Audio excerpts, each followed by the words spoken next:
Good morning, everybody. It is Saturday morning, and first I want to give everybody at the Athens Farmers Market a little shout out. So if you don't have plans today, if you are around the area in Athens, head out to the farmers market. There are a bunch of vendors out there with some local created things and meat. So I don't know about vegetables. There probably are some vegetables out there, but there are a lot of our local meat producers that are stocked up and ready for you. So I thought that I would bring you out here to the bee yard with Robert.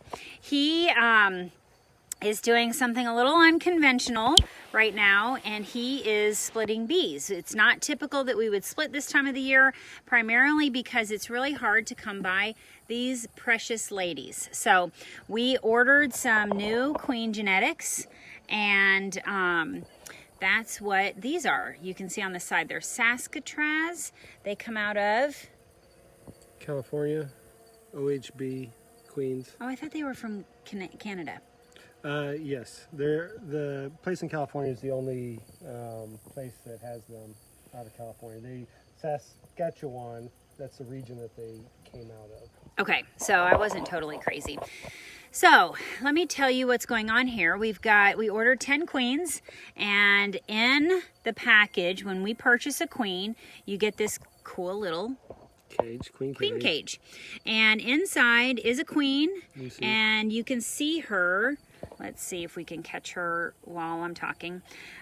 She has a bright green dot. There she is. Isn't she beautiful? She's just going to be a lovely queen. This one is actually going to a friend's house. But so inside with her are about 5 or 6 other attendant bees. You might be wondering what these bees are on the outside of this cage, and these are attendant bees from other queens that he has already put into our hives. So these girls are wondering, is this my queen? Is this the queen that I've been trying to take care of? Because he released them, but they are not. It's not their queen. But look at that. She's sticking her little proboscis. I don't know if you can see it. She's sticking her tongue down into there, trying to figure out, is this my queen? So Robert is releasing the queens, and not the queens. You're releasing the workers, the little attendants. Tell us why. All right. So when you put a new queen in a hive, sometimes they will reject it just because all the bees smell like the queen, and sometimes they perceive it as a threat. But typically, if you make the hive queenless, or if you have a queenless hive and you put just a queen in, they will accept it more easily. There is a screen in there, so we'll put her in there. She'll just have this portion's candy, and so basically the bees in the hive will eat through the candy. They'll also feed her. They're able to touch her and stuff. They just can't kill her through the cage. So she'll be introduced by herself in this cage. So the new hive that she goes into can take care of her, but all these other bees, like these attendants outside and then the ones inside, smell like her, and sometimes they don't like other bees that smell different in the hive. So they could attack her because they're attacking these other bees, and like it just kind of sets the balance off, right? They can feel threatened because there's like a small little group of bees, where if it's just her, they're feeling less threatened by her.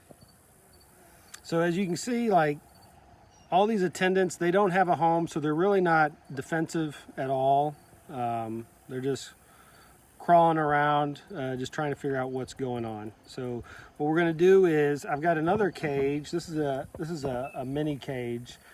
Where basically, this is just how I get the attendants out. I'm sure there's probably better ways to do it, but this is just my way. So basically, what we're going to do is we're going to take this cork out, put the cages together, and basically let some of the bees come out. And as they come out, I will let the attendants out, but try to keep the queen inside of a cage.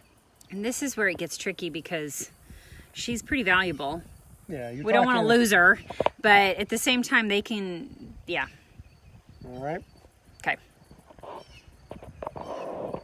So basically there's 2 ends, I'll take this end off. This is the candy end. So you can see in there, that's just a sugar candy that the bees will eat through. So they can't get out that end. And then this end is just straight in there. So when I take this out, they could all just start coming out. So you can see in there. So what I do is I put the two cages together, and she's gonna be, well, no. But basically we want either the queen or some of the attendants to go out. So they're kind of used to their home. So to aggravate them a little bit, I typically just will blow on them. It'll get them to start walking around faster. See how they get a little more aggressive? And then some of them will start going to the other cage. I just don't like that. So the queen's in the middle. She's got to figure out which way to go. Come on, queen. All right. So I put my finger over it. You can't get stung that way because they don't back up into the hole to sting you. Okay?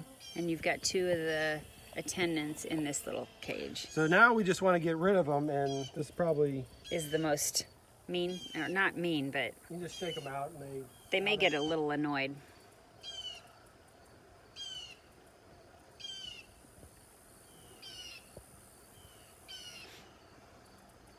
It looks like the video is getting further away because my wife is afraid of any bee that is loose. I'm not totally afraid. I just don't need to get stung.